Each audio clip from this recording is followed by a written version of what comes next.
G'day everybody and welcome back to a brand new video here on the YouTube channel, and today I'm going to be going through my tips for the final round of the home and away season, as well as reviewing my round 23 tips and predictions. Now if you guys do go on to enjoy this video, could you please show me that by liking the video, subscribing to the channel if you're new, and of course hitting that notification bell so you can be notified when new videos coming out.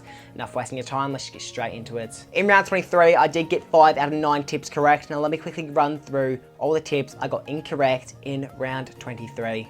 The first game was Swans v Melbourne. Look, the Swans play so well over at People's First Stadium, and I just didn't see a world where Melbourne got the job done, but Melbourne were able to prove everyone wrong and got up by a decently high margin. The next game was Lions v Collingwood. I really need to start backing my team a lot more often than I do, as the Lions have been in great form as of lately. That's mainly just the reason I went for them. Didn't even pay any attention to the record of the Brisbane Lions over at the G, so I need to start backing in Collingwood a lot more, but it seems as if when I don't back Collingwood in for the bigger games, they always seem to get the job done, unfortunately. Well, not unfortunately, actually, very, very good for us, but it's not great for my tipping. We've also got St Kilda versus Geelong. St Kilda, they love pulling off some of these massive upsets, obviously with Sydney and I believe Essendon as well. Yeah, they're a great side over at Marvel Stadium, and if that's where they play all of their games next season, which obviously won't be the case, they would win nearly 24 of their games. And the final game of the round is the one I did get incorrect, being Eagles versus Carlton. Look, the only reason I went the Eagles is simply because we needed the Eagles to win for Collingwood to make finals this year,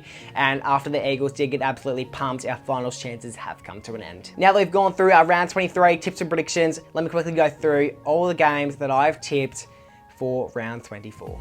Starting off the round, on the Friday, we've got Melbourne taking on the Pies at the MCG. Melbourne are coming off a win against the Suns at People's First Stadium, while the Pies are coming off a 1-point win against the Lions. Demick's Day was sent off last week, but I believe it was just a cut on his hand, so he should be all good to play again this week. Daniel Turner kicked 4 goals last week, and Harrison Petty kicked 3. Nick Dacos only had 2 touches in the first quarter, but now, at the end of the game, he's had 25.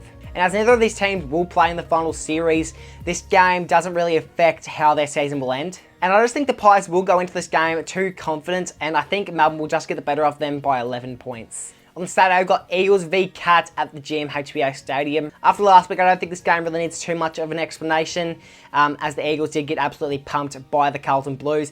And although Geelong are coming off a loss against the Saints, I just don't really see a world where Geelong loses at GMHBA. So I think I'm going to go the Cats on this one by 46 points. Then we've got Tigers v Suns at the MCG. The Tigers haven't been in the greatest form as of lately, but we all know how poorly the Suns play away from home. The Suns are coming off a 54-point loss, while the Tigers are coming off a 63-point loss. But I just think, as the Suns haven't been in the greatest form as of lately, and the Tigers do have the home ground advantage with it being played at the MCG, I'm going to go with the Tigers on this one by 12 points. Next game, we've got Hawks v Kangaroos at UTAS. And it seems like the North Melbourne Kangaroos will be getting smashed 2 weeks in a row, as the Hawks have been one of the best form sides all year. Well, as of round 4 upwards.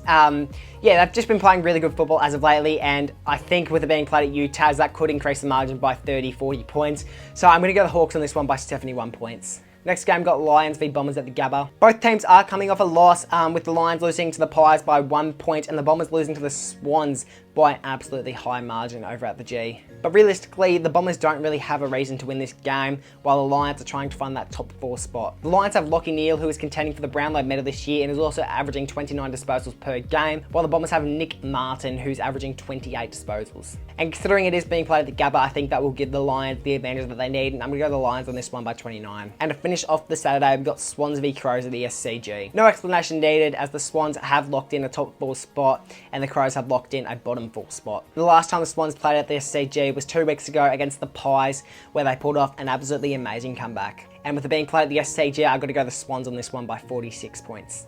Starting off the Sunday, we've got Dogs v Giants at Mars Stadium. Look, the Dogs don't get to play at Mars very often, but when they do, they prove how much a ground can affect the way a side play. The Giants are coming off a 9-point win against Freo, while the Dogs are coming off a 96-point win against North Melbourne. Hogan was given 10 scoring opportunities last week, with him kicking 6 goals for. Tom Green had one of his career best games, with him racking up 40 disposals, and Sam Darcy racked up 7 goals last week, and Adam Treloar racked up 33 disposals. It'll be a close one though, but I think with it being played at Marvel Stadium, that will give obviously the Bulldogs the home ground advantage, and I'm going to go the Dogs on this one by 7 points. Next game, we've got Blues v Saints at Marvel. Winning this game could be absolutely massive for the Blues as they just snuck into the 8 last week after beating the Eagles. And although the Saints did beat the Geelong Cats last week over at Marvel Stadium, I think losing this game could affect whether or not the Blues do make finals this year. So I'm going to go the Blues on this one by an absolutely high margin. I'll go 36 points. And to finish off the season, got Freo v Port at Optus Stadium. This game has massive potential to be game of the round. Andrew Brayshaw racked up 41 disposals last week, and Zach Butters racked up 42 disposals last week in the showdown against the Crows. Both Brayshaw and Sarong are averaging 29 disposals every game that they play. Lachie Jones did receive an injury last week against the Crows, but it's still yet to be confirmed whether or not he'll play this week. Port Adelaide are likely to be a man down this week after Dan Houston laid a bump on Isaac Ranking, causing a concussion, and could affect whether or not he plays in finals this year. But I think with Freo having the home ground advantage, that'll be just what they need to get over the line, and Freo will get the job done by 12 points. And that concludes the final home and away tipping video I've got for you this year. Now make sure to stick around, like, subscribe, with the notification bell. That way you can be notified when my finals tipping videos do come around. Anyway, I'll see you guys in the next one, and peace.